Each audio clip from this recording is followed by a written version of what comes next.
이제 시간이 되었으므로 다 함께 일어나셔서 찬송함으로 주일 예배를 하나님께 드리겠습니다.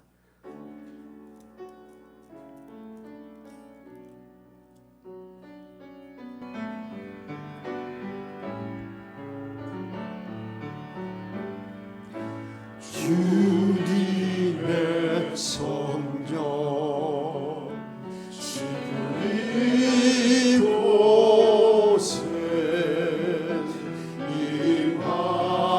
임하소서.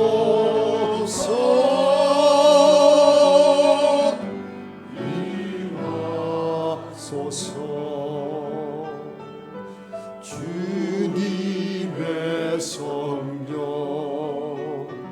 지금 이곳에 임하소서.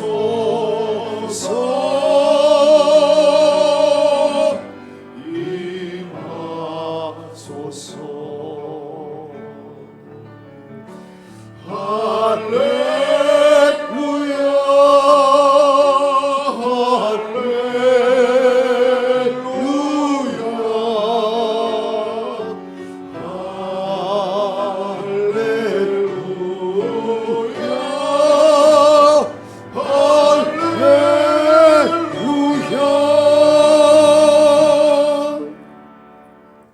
나의 영혼이 잠잠히 하나님만 바라미여 나의 구원이 그에게서 나오는도다. 오직 그만이 나의 반석이시요 나의 구원이시요 나의 요새이시니 내가 크게 흔들리지 아니하리로다. 아멘.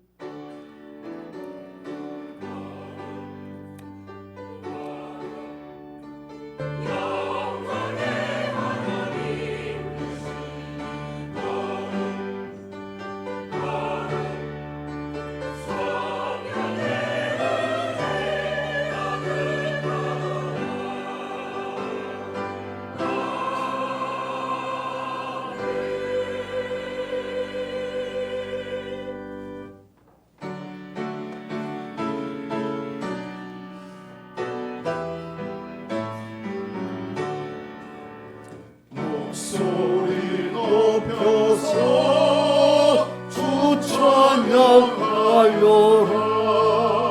영광과 권세와 존귀와 위엄이 온누리 다스리시는 만왕의 왕께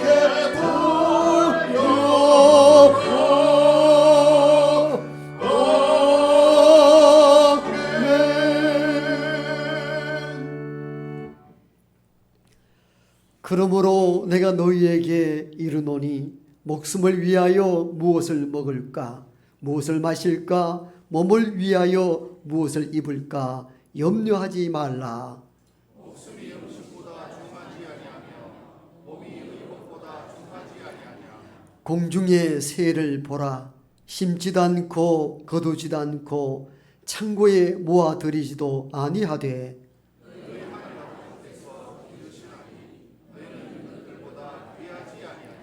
너희 중에 누가 염려함으로 그 키를 한 자라도 더 할 수 있겠느냐. 들의 백합화가 어떻게 자라는가 생각하여 보라. 그러므로 염려하여 이르기를 무엇을 먹을까 무엇을 마실까 무엇을 입을까 하지 말라.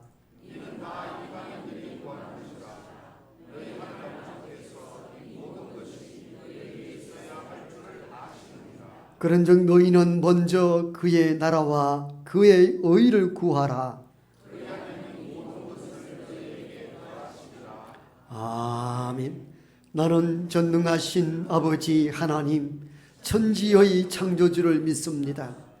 나는 그의 유일하신 아들 우리 주 예수 그리스도를 믿습니다. 그는 성령으로 잉태되어 동정녀 마리아에게서 나시고 본디오 빌라도에게 고난을 받아 십자가에 못 박혀 죽으시고 장사된 지 사흘 만에 죽은 자 가운데서 다시 살아나셨으며 하늘에 오르시어 전능하신 아버지 하나님 우편에 앉아 계시다가 거기로부터 살아있는 자와 죽은 자를 심판하러 오십니다. 나는 성령을 믿으며 거룩한 공교회와 성도의 교제와 죄를 용서받는 것과 몸의 부활과 영생을 믿습니다. 아멘.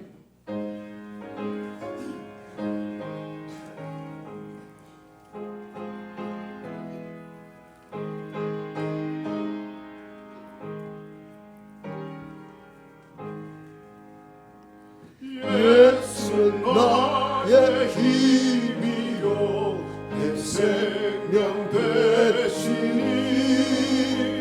구주 예수 떠나 살면 죄중에 빠지리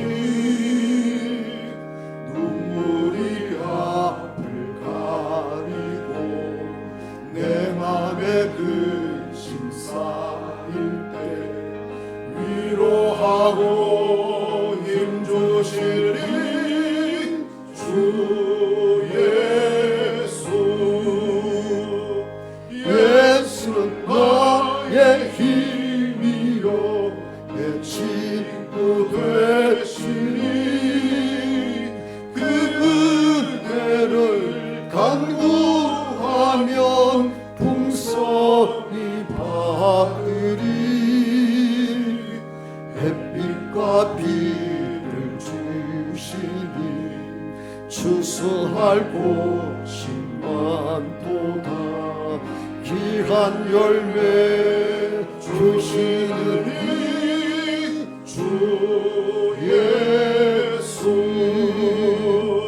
예수는 나의 힘이요 내 기쁨 되시니 그 명령을 준행하여 널 충성하겠네. 주야로 보호하시며 바른 길 가게 하시니 의지하고 따라가리 주 예수. 예수는 나의 힘이요 내 소망 되시니 이 세상을 떠나갈 때 곧 영생 얻으리. 한없는 복을 주시고 영원한 기쁨 주시니 나의 생명 나의 기쁨 주 예수.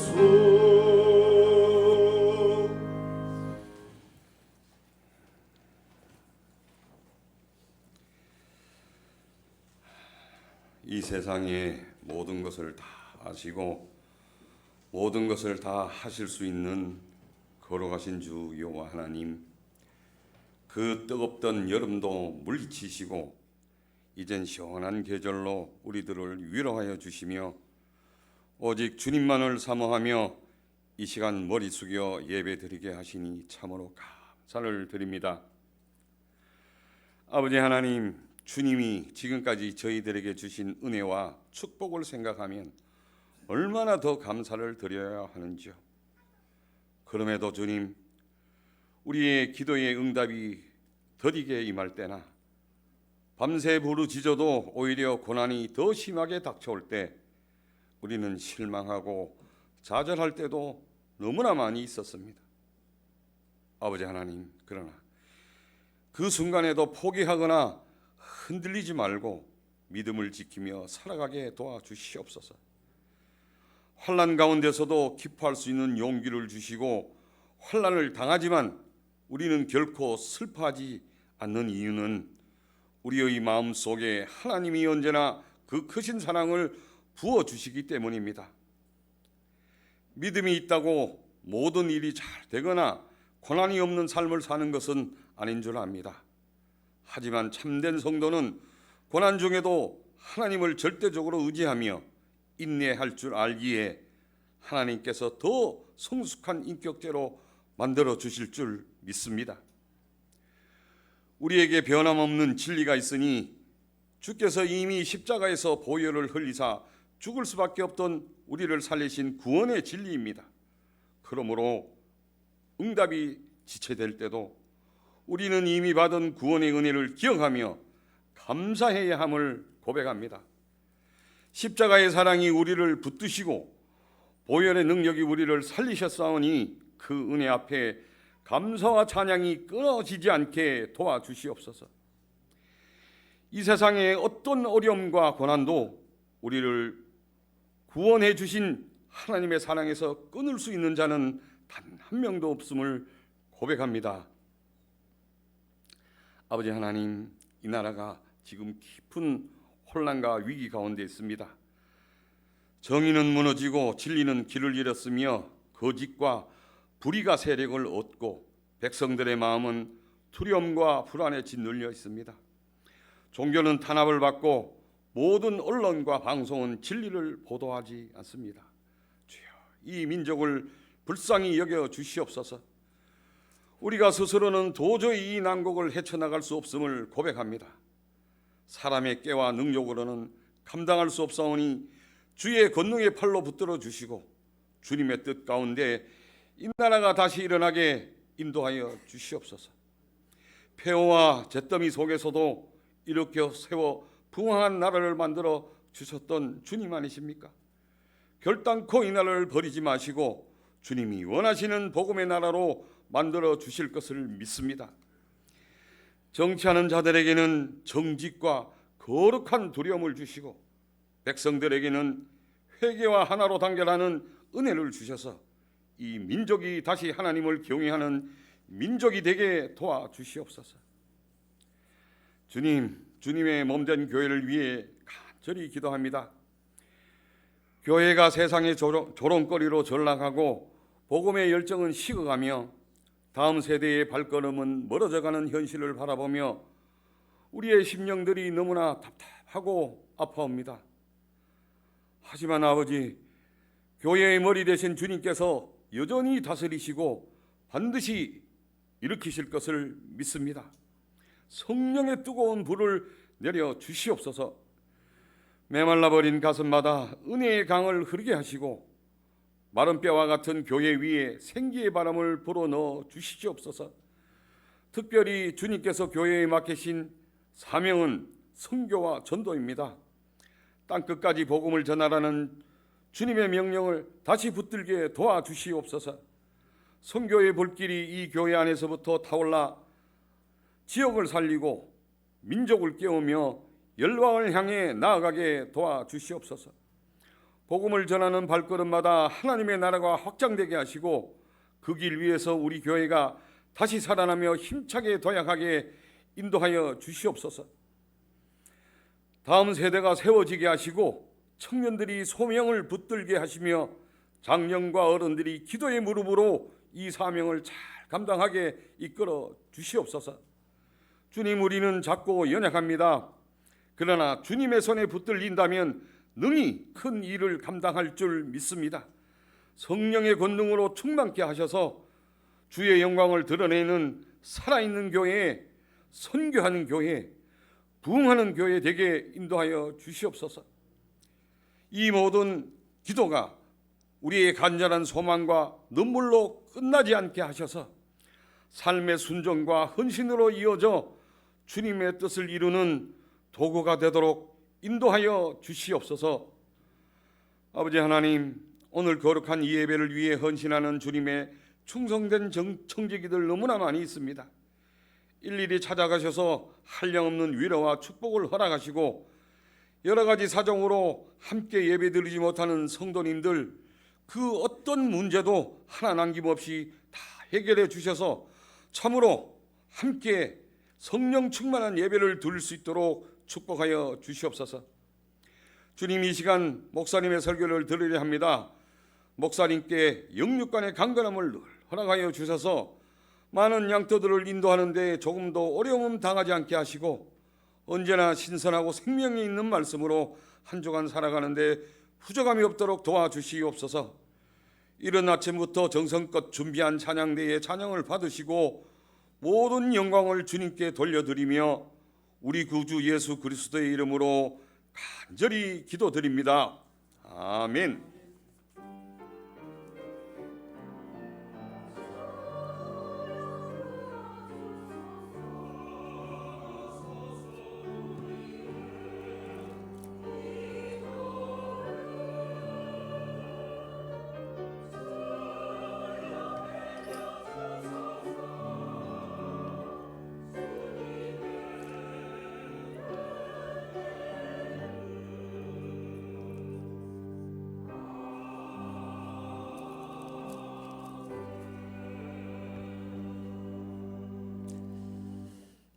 이 시간 우리 모두에게 주시는 하나님의 말씀입니다. 신약성경 요한복음 11장 1절에서 6절과 이어서 25절, 26절 말씀입니다. 신약성경 165쪽 요한복음 11장 1절에서 6절까지 말씀을 먼저 받들어 읽습니다. 어떤 병자가 있으니 이는 마리아와 그 자매 마르다의 마을 베다니에 사는 나사로라. 이 마리아는 향유로 주께 붓고 머리털로 주의 발을 닦던 자요 병든 나사로는 그의 오라버니더라. 이에 그 누이들이 예수께 사람을 보내어 이르되 주여 보시옵소서 사랑하시는 자가 병들었나이다 하니 예수께서 들으시고 이르시되 이 병은 죽을 병이 아니라 하나님의 영광을 위함이요 하나님의 아들이 이로 말미암아 영광을 받게 하려 함이라 하시더라. 예수께서 본래 마르다와 그 동생과 나사로를 사랑하시더니 나사로가 병들었다 함을 들으시고 그 계시된 곳에 이틀을 더 유하시고. 이어서 25절로 26절의 말씀입니다. 예수께서 이르시되 나는 부활이요 생명이니 나를 믿는 자는 죽어도 살겠고 무릇 살아서 나를 믿는 자는 영원히 죽지 아니하리니 이것을 내가 믿느냐. 아멘. 쉬운 찬양대의 찬양이 있겠습니다.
때로 삶에 지치기도 하고 무거운 짐으로 허덕이기도 합니다.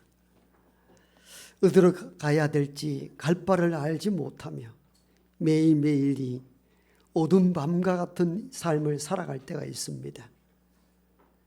아무도 희망이 없어 보이지만 거기 그 어둠의 한 자리, 거기 주께서 우리와 함께하는 줄 믿습니다.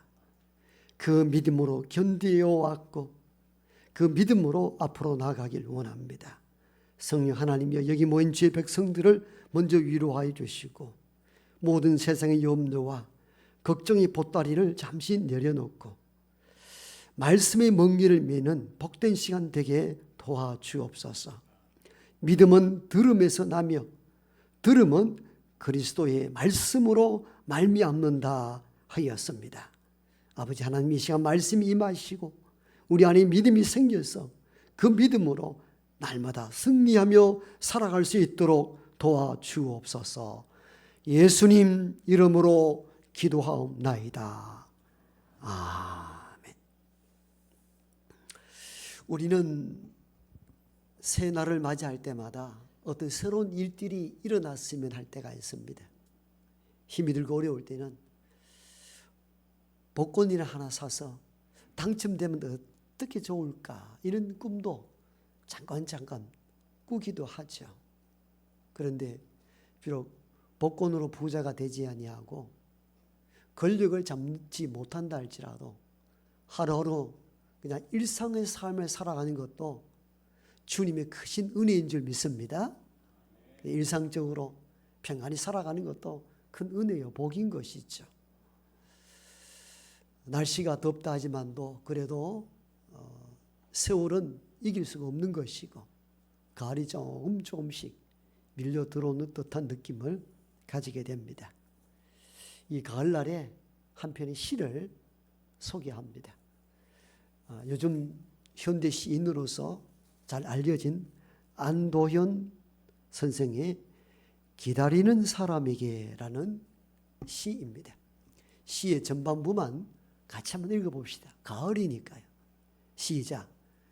기다려도 오지 않는 불 꺼진 간이역에 서 있지 말라. 기다림이 아름다운 세월은 같다. 그죠? 우리는 기다려라. 기다려야 좋은 시절 온다. 이렇게 말하는데 이제 그런 기다림이 좋았던 시절은 지나갔다. 기다려도 오지 않는 사람 위하여 불 꺼진 간이역에서 그냥 서 있지 말라. 기다림이 아름다운 시절은 지나갔다. 부정적인 메시지를 주는 것 같은데 그 하반절로 넘어가면 안도현 시인은 이렇게 이야기합니다. 그 어두운 밤에 촛불 하나 들고 네가 찾아 나서라. 그렇게 말합니다. 하염없이 기다리지 말고, 기다리는 것이 미덕인 시대는 지나갔으니까 네가 찾아가라. 이렇게 말하는데 오늘 본문에 나오는 마르다, 마리아 이 두 자매가 예수님 우리 집에 오십시오라고 요청하고 난 뒤에 하염없이 기다리는 장면이 본문에 기록되어 있습니다. 얼마나 애타게 기다렸을까요? 왜냐하면 하나밖에 없는 오라버니가 병으로 죽게 되었으니까 주님 오셔서 좀 고쳐달라고 사람을 보내었는데 아무런 소식이 없습니다. 오늘 본문 6절에 보니까 주님은 이 소식을 듣고도 이틀이나 더 계셨다. 그러는 동안에 그 사랑하는 오라버니 나사로는 죽고 장례식까지 다 치루었습니다. 본문 후반부로 쭉 넘어가면은 주님이 무덤가에 있었을 때 마르다 마리아 이렇게 말합니다. 이미 죽은 지 나흘이나 되었다고. 시간이 상당히 지나갔음을 의미합니다. 그런데 참 이상한 부분들은 지난주 말씀드린 것처럼 이 가정과 예수님과의 관계는 밀접한 관계였습니다. 오늘 본문에도 그 내용을 잠시 언급하고 있죠. 오늘 5절 보면 예수께서 본래 마르다와 그 동생과 나사로를 사랑하시더니 원래 사랑의 관계였습니다. 아주 친밀한 관계였다 그 말이죠. 모르는 사람도 주님 나를 좀 치료해 달라고 그랬을 때에 네 믿음이 너를 구원했다고 즉각적으로 응답하셨던 주님이셨는데, 그렇게 친밀한 관계 속에 사랑하던 사이였는데 나사로가 죽어 병들어 간다고 했을 때 왜 급히 가지 않았을까? 이틀이나 더 지체하고 결국은 죽은지 나흘 되는 그 순간에 그 죽음의 현장에 찾아오시거든요. 왜 외면하셨을까? 왜 거절하셨을까? 이런 생각이 듭니다. 그런데 장례를 치렀지만 그 현장에 간 것을 보면 전혀 외면했거나 전혀 거절했던 뜻은 아닌 것으로 보여집니다. 그러면은 왜 가지 않았을까? 여기는 예수님의 어떤 특별한 의도가 있었음에 틀림없습니다. 완전한 거절, 완전한 외면이었다면은 그 현장에 다시 가지는 않았을 것입니다. 서로 무한한 일들이잖아요. 서로 볼 수 있는 상황이 아니잖아요. 다시 그 자리를 찾아갔다는 그 의미는 뭔가 지체했는 데에는 다 뜻이 있었고 의도하는 바가 있었다라고 볼 수가 있습니다. 그렇다면 예수님은 지체하는 그 의도가 무엇이었을까? 지난주에 이어서 몇 가지 더 다루도록 하겠습니다. 그 첫 번째는 지난주 드린 말씀처럼 주님이 생명을 주관하시는 분임을 알리기 위하였다라고 볼 수가 있습니다. 주님이 지체하는 동안에 나사로는 죽고 장례식까지 다 치르게 됩니다. 그러나 주님은 죽은 나사로의 무덤가에 가서 나사로를 살려냄으로 말미암아 그리스도 예수가 누구이신가를 드러내 보이십니다. 육체의 질병을 치료하는 이 땅의 의사가 있다면 그리스도 예수는 육체뿐만 아니라 영을 살려내는 참된 생명의 주관자이심을 보여주십니다. 즉각적으로 가서 치료했다면 위대한 선지자로 추앙받을 수 있었겠지만도 이분이 과연 생명의 주관자인가는 알 수 없었을 터인데 죽은 나사로를 살려냄으로 말미암아 생명을 주관하시는 분이 도대체 누구인가? 여기에 대한 응답으로서 나사로를 살려냅니다. 이것이 지체했던 주님의 첫 번째 의도라 볼 수가 있습니다. 두 번째 의도는 예수 안에서만 영생이 있다는 사실들을 나타내 보이십니다.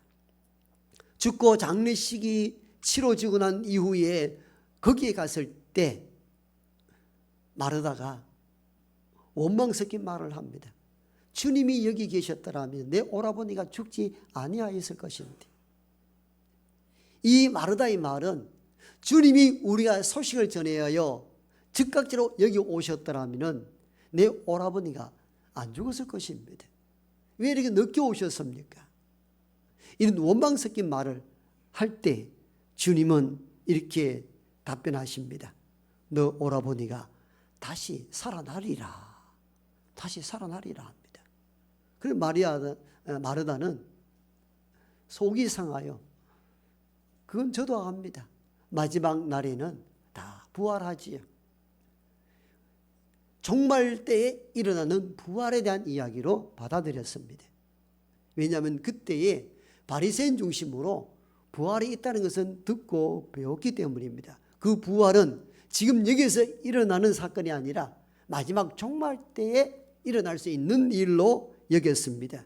여기에 대해 주님은 한 번 더 말씀하시기를 나는 부활이다. 내가 생명이다. 나를 믿는 자는 죽어도 살겠고 무릇 살아서 나를 믿는 자는 영원히 죽지 아니한다. 이걸 너가 믿느냐? 라고 말씀합니다. 여기서 나는 부활이요 생명이라는 이 메시지는 후에 십자가상에 죽고 다시 부활하리라는 예시의 말씀이기도 했습니다. 그러나 이때는 나사로를 다시 부활시킬 수 있는 생명의 주권자도 죽게 있다는 사실들을 보여주는 결정적인 장면이기도 합니다. 그렇습니다. 죽은 나사로를 살림으로 말미암아 주님은 부활의 권능을 갖고 있다는 사실들을 몸소 보여주십니다. 생명을 주관하시고 영생할 수 있는 힘이 누구로부터 오는가? 그리스도 예수로부터만 온다는 겁니다. 그런데 우리는 이 지점에서 하나 헷갈리는 것이 하나 있죠. 나를 믿는 자는 죽어도 산다는 것은 나사로를 살리는 사건을 통하여 증명해 보이는데 그 다음 문장이 우리를 혼란스럽게 합니다. 무릇 살아서 나를 믿는 자는 영원히 죽지 아니하리라. 믿습니까? 왜 이렇게 희미합니까? 예, 우리 장로님 좀 아멘 하셔야죠. 그런데 이렇게 한번 이야기해 봅시다. 살아서 나를 믿는 자는 영원히 죽지 않는다면 우리 안 죽는단 말이에요. 육체적으로 죽잖아요. 잘 믿는 분도 죽더란 말이에요. 이 말씀 뭘 말하는 거예요? 무릇 살아서 나를 믿는 자는 영원히 죽지 않는다니 무슨 말씀이에요? 죽어도 다시 산다는 것은 부활의 사건을 통해 보여주었다면 무릇 살아서 나 예수를 믿는 자는 영원히 죽지 않는다는 이 말씀은 뭘 의미하는 거예요? 우리 육체가 죽지 않는 의미를 쓴 것이 아니라 예수 안에서 영생이 있다는 것입니다. 영원히 사는 은혜가 그리스도 예수 안에서 있다는 것입니다. 바로 주님은 이틀이나 지체하고 죽고 장례식을 치르고 난 이후에 나사로 무덤가에 가서 나사로를 살려내므로 말미암아 그리스도 예수 안에 영생이 있다는 사실들을 보여주신 것입니다. 따라서 우리는 죽은 나사로를 살려내므로 예수 안에 영생이 있음을 미리 맛보게 하신 것입니다. 영원히 사는 은혜가 어디에 있는가? 그리스도 예수 안에 있는 줄 믿습니다. 저와 여러분이 그리스도 예수를 믿는다는 그 의미는 영원히 사는 은혜가 주어지기 때문에 예수를 믿는 거예요. 이 믿음 없이는 이 그리스도 예수 믿는 것은 아무 의미가 없습니다. 그러므로 우리가 예수님을 믿는다 할 때 예수 안에 영생이 있음을 믿고 예수를 추구하고 예수님을 믿는 저와 여러분 되기를 소망합니다. 세 번째 예수님의 지체된 이유는요, 이 일을 통하여 예수가 하나님의 아들 되심을 사람들로 하여금 믿도록 하기 위함입니다. 당시에 사람들은 필요할 때 음식을 요구하고 병을 치료받기를 원했지만도 그가 하나님의 아들 되심을 잘 믿지 않았습니다. 왜냐하면 그 당시 영지주의라는 이단들이 있었는데 영지주의의 이론이 뭐냐면은 영은 선하고 육은 악하다고 본 거예요. 이원론적 사고를 가지고 있었던 것이죠. 우리도 이런 사고가 사실은 조금씩 잠겨져 있어요. 영은 거룩하고 옳은 것으로 여기고 육은 아주 타락한 것으로 여기는 이들이 있죠. 이렇게 영과 육을 분리하였는데 예수님은 육체를 입고 왔다는 거예요. 그런데 하나님은 선하신 영적 존재이신데 선하신 영적 존재인 하나님이 어떻게 더러운 육체 몸을 입고 올 수 있느냐는 거예요. 받아들일 수가 없었던 것입니다. 예수가 아무리 뛰어난 능력을 행한다 할지라도 육체를 입고 있는 그를 하나님 자신으로 보기가 안 되는 거예요. 그럴 수 없다고 판단한 거예요. 예수님이 십자가 처형당했던 결정적인 이유 가운데 하나가 뭐냐면은 그가 하나님의 아들로 고백을 한다는 거예요. 있을 수 없는 거예요. 이를 신성 모독이다. 하나님을 모독하는 행위다.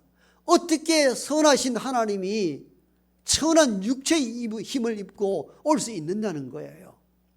따라서 예수님을 하나님의 아들로 고백되고 믿어진 모든 것에 박해가 임했습니다. 십자가에 넘긴 결정적인 사유와 이유는 신성 모독죄였습니다. 하나님을 모독하는 것으로 본 것이죠.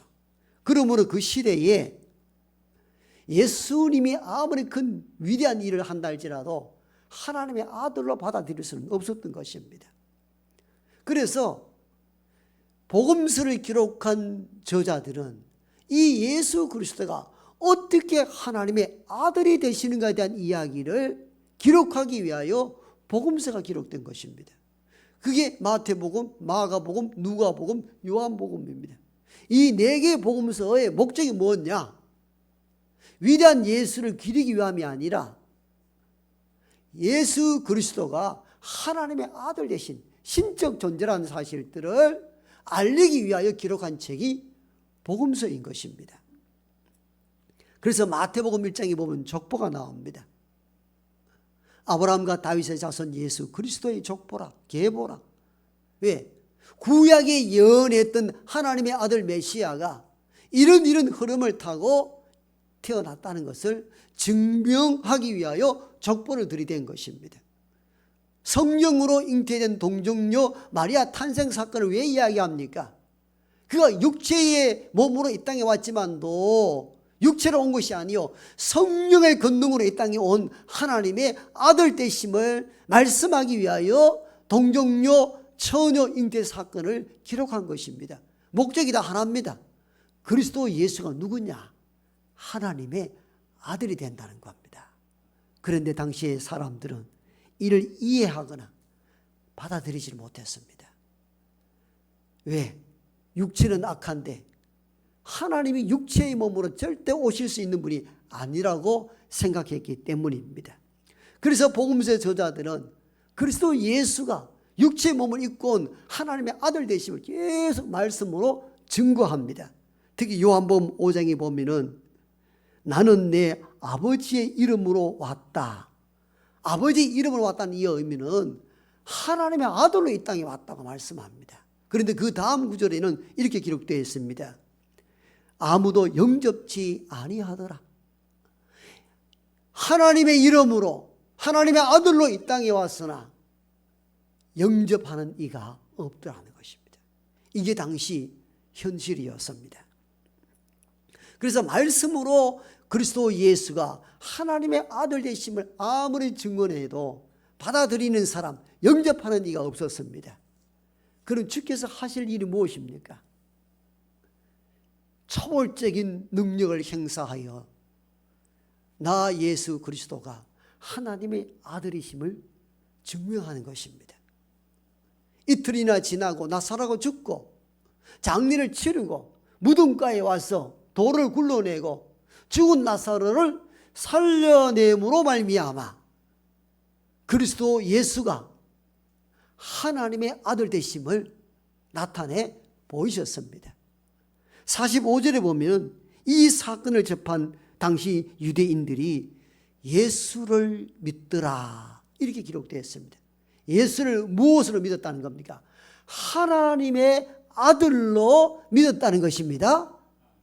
따라서 나사로 사건을 통하여 의도한 것이 무엇이었는가? 예수님이 하나님의 아들 되심, 구원주로 이 땅에 오신 그리스도를 소개하기 위하여 의도된 주님의 지체였다는 사실들을 우리가 알 수가 있습니다. 오늘을 살아가는 저와 여러분들도 예수에 대한 희미한 인식이 들 때마다 예수님은 우리를 구원하려 이 땅에 내려오신 하나님의 아들이심을 믿는 저와 여러분 되기를 원합니다. 이 믿음에 전제되지 아니한다면 그 믿음은 헛상에 불과합니다. 아무 의미가 없습니다. 하나님의 아들이셔야 우리를 구원할 수 있기 때문입니다. 사람이 사람을 어떻게 구원합니까? 우리를 구원할 수 있는 분은 하나님 그 자신밖에 없습니다. 그러므로 이 땅에 육을 입고 온 하나님의 아들 그리스도 예수여야 우리의 구원이 가능합니다. 그래서 그 당시나 지금이나 그리스도 예수가 누군가 하나님의 아들이라는 사실들을 믿어야 구원의 역사의 조건이 이룰 수 있는 것이죠. 그만큼 중요한 대목인 것입니다. 마지막 네 번째 지체한 의도가 무언가 하면 하나님의 영광을 위해서입니다. 오늘 4절 보면 이 병이 죽을 병이 아니라 말씀하고 난 뒤에 이로 말미암아 하나님이 영광을 받게 하려 하심이라. 이 사건, 즉 죽은 나사로를 살리는 이 사건을 통하여 아버지 하나님께 영광을 돌리기 위함이라. 이게 주께서 지체하여 느끼게 한 의도라 이렇게 볼 수가 있습니다. 10째, 죽은 나사로를 살려냄으로 말미암아 이를 본 이들이 하나님께 영광을 돌리고 예수를 믿게 된 역사가 현장에서 일어나게 된 것이죠. 주님이 지체하는 데는 다 뜻과 의미가 있습니다. 즉각적으로 응답지 아니할 때에도 우리에게 무엇인가 의도하는 바가 있다는 것을 잊어서는 안 됩니다. 오늘 장로님이 그렇게 기도했듯이 기도의 응답이 더디고 지체될 때에는 분명한 의도와 주님의 숨겨진 뜻이 있음을 우리는 잊지 말아야 합니다. 여러분, 주님 오셔서 우리 오라버니 병을 치료해 달라 했을 때 이틀이나 더 유하고 죽고 장례식을 치르고 난 이후에 그 자리에 간 것은 거절이나 외면이 아니었습니다. 주님이 갖고 있는 생각이었고 앞으로 이루어질 일에 대하여 의도된 지연이었습니다. 거기 가서 죽은 나사로를 살림으로 말미암아 나 그리스도 예수가 누구인가를 명확히 드러내 보이셨습니다. 그래서 복음서 기자들도 그 예수 그리스도가 오늘 우리에게 누구인가 이 부분을 계속하여 말씀하는 의도가 거기에 있었던 것이죠. 오전에 새로 오신 신자들 위하여 성경 공부를 1:1로 하게 되는데 그 책 내용 가운데 이런 내용이 있어요. 어떤 남성이 겨울 호숫가를 보면서 야, 저 호숫가 물이 꽁꽁 얼었을 거야 확신하고 호숫가를 걷는데 살얼음으로 물에 빠져버리고 맙니다. 다른 여성은 그 꽁꽁한 호숫가를 바라보면서 무서워서 아니야, 살얼음으로 내가 들어가면 깨져서 물에 빠져 죽을 것 같아. 그러면서 한 발 한 발 디뎌보는데 호수의 얼음이 꽁꽁 얼었어요. 건너가는데 아무런 문제가 없었습니다. 그러면서 이야기가 끝이 납니다. 뭘 이야기하는 것 같아 보입니까? 남성은 호수에 꽁꽁 얼음이 얼었을 거야 확신했습니다. 자신을 가졌습니다. 여성은 얼지 않았을 거야 자신이 없었습니다. 자신 있게 강을 건넌 남성은 살얼음판으로 가다가 물에 빠지고 맙니다. 여성은 다른 호숫가에서 얼지 않았을 거야 의심을 가졌는데 건너보니까 꽁꽁 얼었습니다. 문제는 어디에 있습니까? 나의 확신, 나의 의심이 있는 것이 아니고 얼음이라는 대상이 얼마나 꽁꽁 얼었는가가 결정을 합니다. 그게 사람을 빠지게 할 수 있고 건너갈 수 있게 한다는 겁니다. 내 마음 확신과 관계없다는 겁니다. 제 말 이해하셨습니까? 이 비유의 이야기를 잘 이해하셔야 됩니다. 내가 확신하여 얼음이 꽁꽁 얼었다. 그런데 진짜 호수는 살얼음이라면은 여러분 아무리 확신을 해도 그 강을 건널 수가 없습니다. 그런데 내가 의심이 좀 있었지만도 실제 강에 꽁꽁 얼었다면 건너갈 수가 있는 것이죠. 내가 어떤 마음을 지니는가도 중요한 것 같아 보이지만 실제적인 저와 여러분이 믿는 믿음의 대상이 얼마나 단단한 토대 가운데 있는 대상인가 이게 결정적 역할을 한다는 겁니다. 그러므로 믿는 사람들은 내 믿음, 내 확신 이거 중요한 것 같아 보이지만도 더 중요한 것이 있습니다. 저와 여러분이 믿는 대상이 누구신가?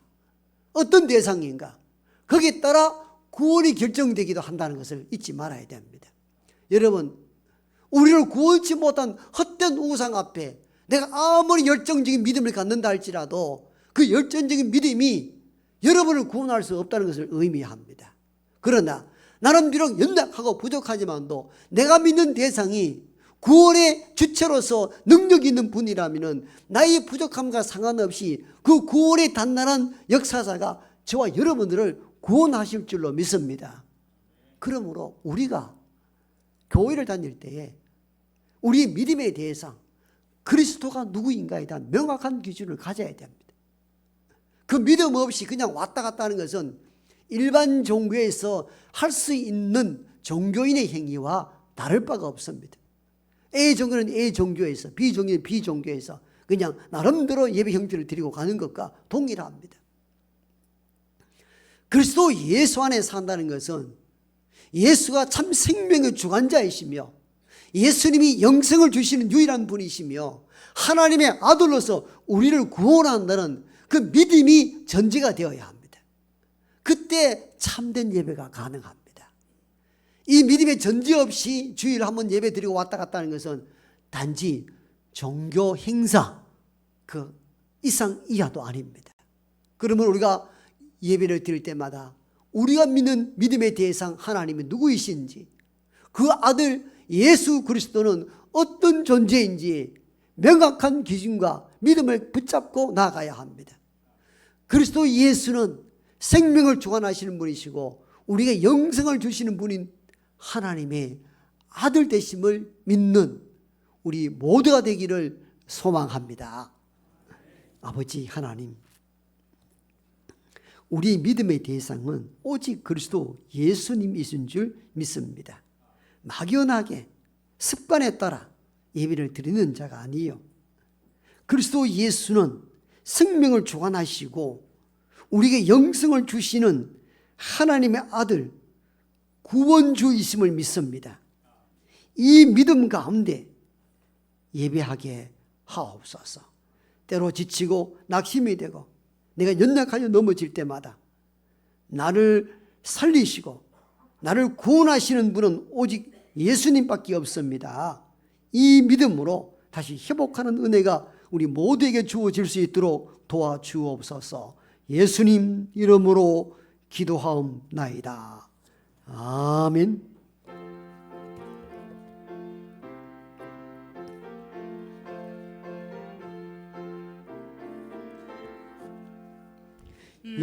예수님은 누구신가? 우는 자의 위로와 없는 자의 풍성이며 천한 자의 높음과 잡힌 자의 모임되고 우리 기쁨 되시네. 예수님은 누구신가? 약한 자의 강함과 눈먼 자의 빛이시며 병든 자의 고침과 죽은 자의 부활되고 우리 생명 되시네. 예수님은 누구신가? 추한 자의 정함과 죽을 자의 생명이며 죄인들의 중보와 멸망 자의 구원되고 우리 평화 되시네. 예수님은 누구신가? 온 교회의 머리와 세상의 구주시며 모든 왕의 왕이여 심판하신 주님 되고 우리 영광 되시네. 예수님은 우는 자의 위로와 약한 자의 강함과 초한 자의 정감을 이루어 나가시는 하나님의 아들이심을 믿습니다. 우리가 넘어질 때 거기 오셔서 우리를 일으켜 세우시고 우리가 밤 같은 어둠 가운데 놓여 있을 때에 빛으로 오셔서 우리 길을 인도하시는 분이 주님이신 줄 믿습니다. 오늘 우리가 살아가는 모든 것이 주의 은혜인 줄 알고 그 감사의 마음을 담아 예물을 드립니다. 모든 것이 하나님의 것입니다. 하나님 필요한 곳에 사용하여 주옵소서. 이렇게 고백과 결단이 담긴 예물 드릴 수 있음에 감사를 드립니다. 또로 살아가며 지치고 낙심이 되고 어려운 가운데 놓여 있기도 합니다. 그러나 하나님 그 고난의 한가운데 우리와 거기 함께하는 줄 믿습니다. 그 믿음으로 다시 회복할 수 있도록 하나님 도와주시옵소서. 때로는 어떻게 해야 하며 뭘 해야 될지 알지 못하는 어려운 가운데 놓여 있을 때 하나님 거기 함께 하시고 이 어려움을 이겨내기에 부족함이 없도록 믿음 더하여 주옵소서. 때로는 자녀 향한 부모의 눈물을 주님 기억해 주시기를 원합니다. 부모가 살아있는 너희도 목적 자녀 위한 것인 줄 압니다. 자녀의 흘린 눈물들 주님 추억해 주시고 땅에 떨어지는 묘비 없는 주의 결실로 맺힐 수 있도록 간섭하시고 역사하여 주옵소서. 교회 학교와 젊은이들 앞길을 예비하시고 선하신 하나님께서 다음 세대가 풍성하여서 다음 미래 세대를 책임질 수 있는 일꾼들 될 수 있도록 도와주옵소서. 온 교우들 형편과 처지를 다하시고 때에 맞게 기름진 것으로 더딥혀 주옵소서. 예수님 이름으로 축복하며 기도하옵나이다. 아멘.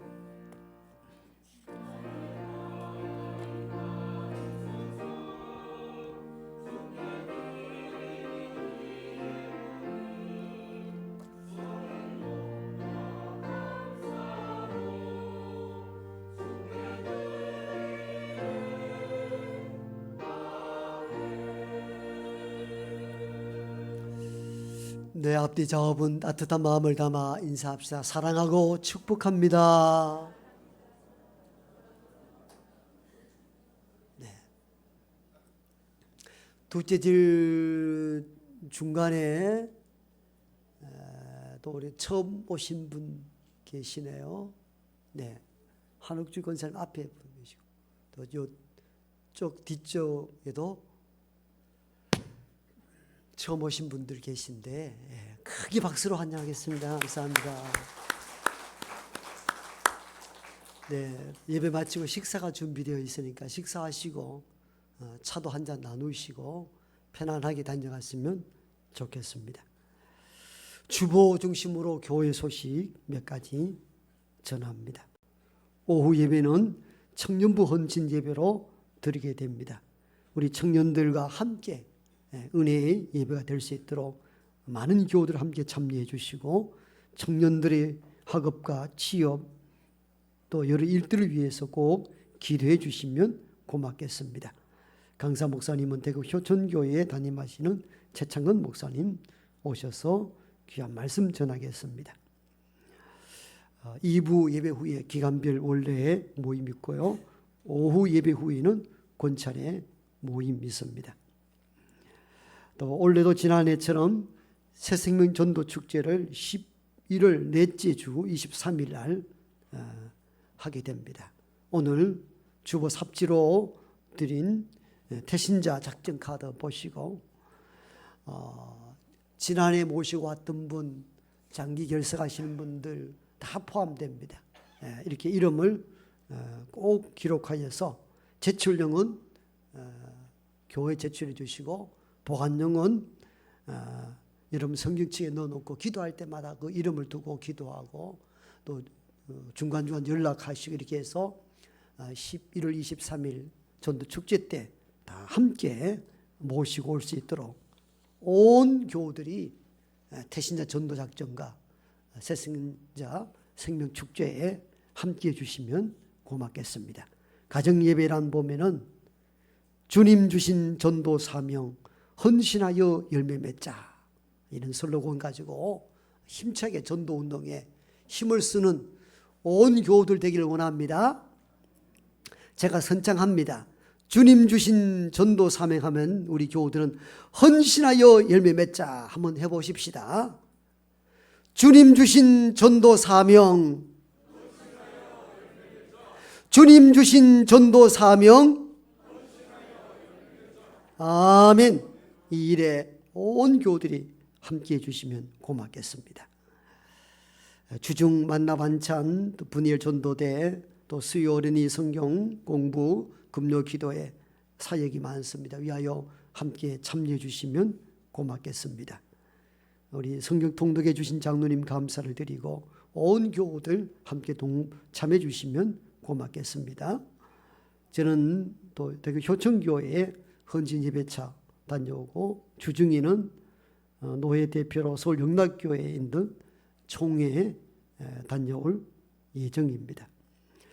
오늘 공문서가 제가 어디 수련회 갔다 오는 바람에 늦게 봤는데 노회 남선교회 헌신 예배가 염강제일교회에서 있습니다. 관계되는 분들 함께 해주시면 고맙겠습니다. 그 외에 소식은 주보를 참고하시면 되겠습니다. 금주의 암송 구절입니다. 함께 받들어 읽어봅니다. 시작. 끝으로 너희가 주 안에서와 그 힘의 능력으로 강건하여지고 마귀의 간계를 능히 대적하기 위하여 하나님의 전신갑주를 입으라. 에베소서 6장 10절로 11절 말씀. 아멘.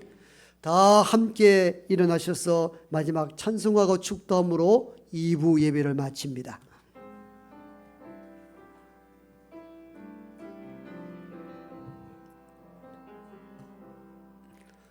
겸손히 올리는 나의 기도 간구보다 감사를 드립니다. 응답하심도 거절하심도 기다리라 하심도 그저 감사. 간절히 올리는 나의 기도 간구보다 감사를 드립니다.